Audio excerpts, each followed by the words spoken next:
Financial statement काय आहेत, झालेलं आहे माझा मोठे सेशन. आता हे सगळं तुम्हाला माहितीच आहे. प्रॉफिट अँड लॉस अकाउंट मध्ये बिझनेसचा परफॉर्मन्स असतो, म्हणजे तुमचा बिझनेस कसा परफॉर्म करतोय, म्हणजे बिझनेसचा त्या वर्षाचा रिझल्ट, की ह्या वर्षी बिझनेसने बेटर परफॉर्म केलं की बिझनेस खालती पडला, हा रिझल्ट दाखवणारी स्टेटमेंट जी असते ती प्रॉफिट अँड लॉस अकाउंट असते.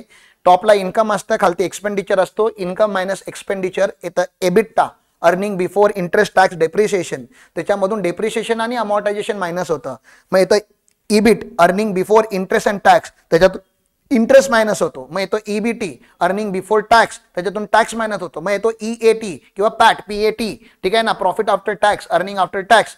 तो जो असतो तो तुमचा नेट अर्निंग आहे, तो तुमचा अर्निंग आहे.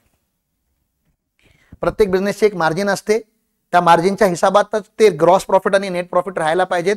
तर तुम्ही मार्जिनला जर छेडखानी केलात तर तुम्हाला कधीही नोटीस येऊ शकते. त्यामुळे तुम्हाला तुमच्या बिझनेसचे रेशो माहिती असणं खूप गरजेचं आहे. म्हणजे तुमच्या इंडस्ट्रीचे रेशो आणि तुमचे रेशो वेगळे वेगळे असू शकत नाहीत. बॅलन्स शीटमध्ये तुमची आत्तापर्यंतची लायकी असते, की ह्या माणसाची लायकी काय आत्तापर्यंतची. म्हणजे जर 25 वर्ष बिझनेस केलाय तर 25 वर्षाचे रिझल्ट आफ्टर इट, 25 वर्षाचे 25 प्रॉफिट अँड लॉस अकाउंट असतील. प्रत्येक वर्षी काहीतरी रिझल्ट आला असेल, ते जे रिझल्ट आहेत म्हणजे आतापर्यंत ह्यानी प्रॉपर्टी किती बनवल्या त्या तिथे असतात. म्हणजे आतापर्यंत म्हणजे ज्या आता आहेत, बनवली, विकली, त्याच्यातून मायनस झाली. समजलं तुम्हाला? ज्या तुम्ही प्रॉपर्टी आता ठेवलाय, मग land and building, plant and machinery, computers, cars, vehicles, investment, असं ते उतरत जातं. Stock, cash balance, bank balance, आतापर्यंतचा बॅलन्स किती आहे ह्या तारखेला, आजच्या तारखेला, ती तुमची फायनान्शियल पोझिशन बॅलन्स शीट मध्ये असते. एका साईडला असेट असतात, दुसऱ्या साईडला लायबिलिटी असते ना, ते असतं. कॅश फ्लो, सर बऱ्याच लोकांचा बिझनेस ना प्रॉफिटमध्ये असतो, बऱ्याच लोकांचा बिझनेस कसा असतो, पण त्यांच्या अकाउंटमध्ये पैसे नसतात. हा प्रॉब्लेम काय येतो?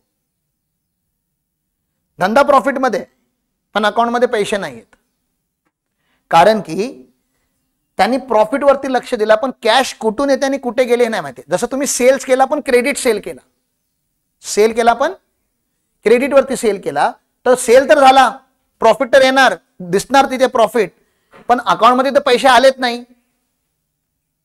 तुमच्या स्टॉकची व्हॅल्यू वाढली, तुम्ही सोनार आहात आणि स्टॉकची व्हॅल्यू, कारण की सोन्याची व्हॅल्यू दरवर्षी, स्टॉकची व्हॅल्यू वाढली आणि तुम्ही व्हॅल्युएशन करून घेतलं. लँड अँड बिल्डिंग आहे तुमच्याकडे क्लोजिंग स्टॉक मध्ये, तुम्ही व्हॅल्युएशन करून घेतलं आणि ती व्हॅल्यू तुम्ही दाखवू शकत नाही, अकाउंट अलाउ करत नाही, मार्केट प्राइस वरती स्टॉक ठेवू शकत नाही. पण हे लॉ तुम्हाला कुठे माहिती आहेत? तुम्ही म्हणता टाका स्टॉक 2 कोटीचा, आता स्टॉक वाढवला तुम्ही, स्टॉक वाढवल्यामुळे प्रॉफिट वाढतो, पण अकाउंटमध्ये पैसे आले का? स्टॉक आहे तुमच्याकडे. मग कॅश फ्लो वरती पण लक्ष द्यावं लागतं. कॅश कुठून येते, कुठे जाते. Cash is king in business, म्हणजे बिझनेसचा किंग कॅश आहे. त्यामुळे ह्या तिन्ही स्टेटमेंट इक्वली इम्पॉर्टंट आहेत. सर हे पण इम्पॉर्टंट आहे, हे पण इम्पॉर्टंट आहे आणि हे तर खूपच इम्पॉर्टंट आहे.